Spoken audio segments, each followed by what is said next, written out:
everybody. Today, we're talking about the first hybrid dinosaur ever made, the Scorpius Rex. The first specimen was just thrown together. It wasn't carefully crafted with diligence, so there were many problems with it. So I had my team just carefully create it and make sure it's healthy. So the Scorpius Rexes I have are constantly monitored to make sure they're not having cancer or genetic diseases, and thankfully, they're healthy. Anyways, let's just get into it.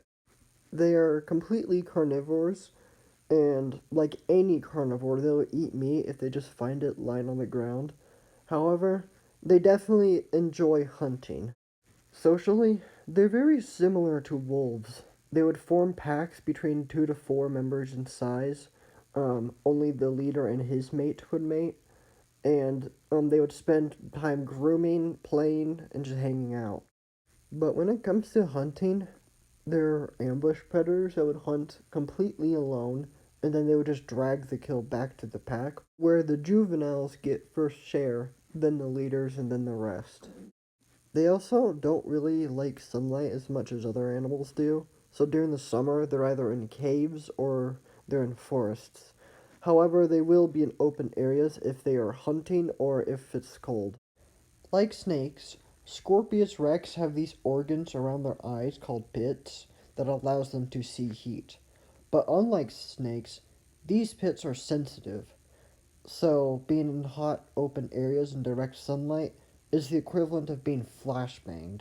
They are also venomous. Take note on the quills on the back of their heads, on their elbows, and on their tails. These quills are loaded with venom. In the first generation, the venom was a deadly neurotoxin. Of course, it was only fatal to humans, but everything that was poisoned with this venom had to deal with hallucinations.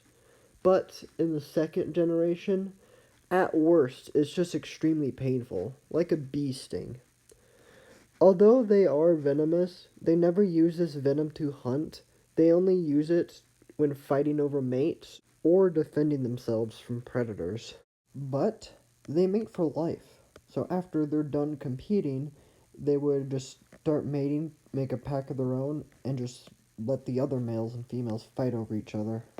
They are also one of the few vertebrates that are capable of sequential hermaphroditism, or in other words, being a biological transgender. They are also bidirectional. They can go from male to female to back to male or vice versa. As if they didn't have enough traits, they are also capable of parthenogenesis, or, in human words, the ability to breed without a mate. But due to their intelligence and self-awareness, they are able to control these traits. If they don't want to asexually reproduce, they won't. If they don't want to change gender, they won't. Which is completely alien in natural organisms, and has only ever been seen in troodons. Also take note of their rather exotic dental formation. This type of oral formation isn't even seen anywhere else in the animal kingdom. Not in Dominus, not in crocodiles. This is just the result of random DNA just colliding.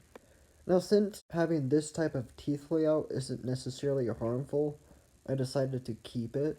Plus, it makes them look scarier, which is also very cool.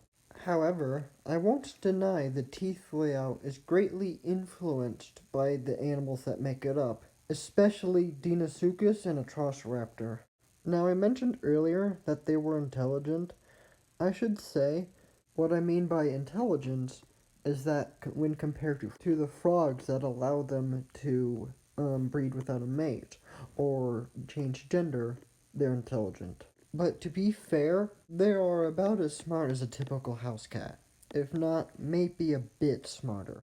When walking, they're about able to move like 10 miles an hour, not really too impressive for a dinosaur their size. However, when running, they go up to like 30 to maybe 35 miles an hour, which is very impressive.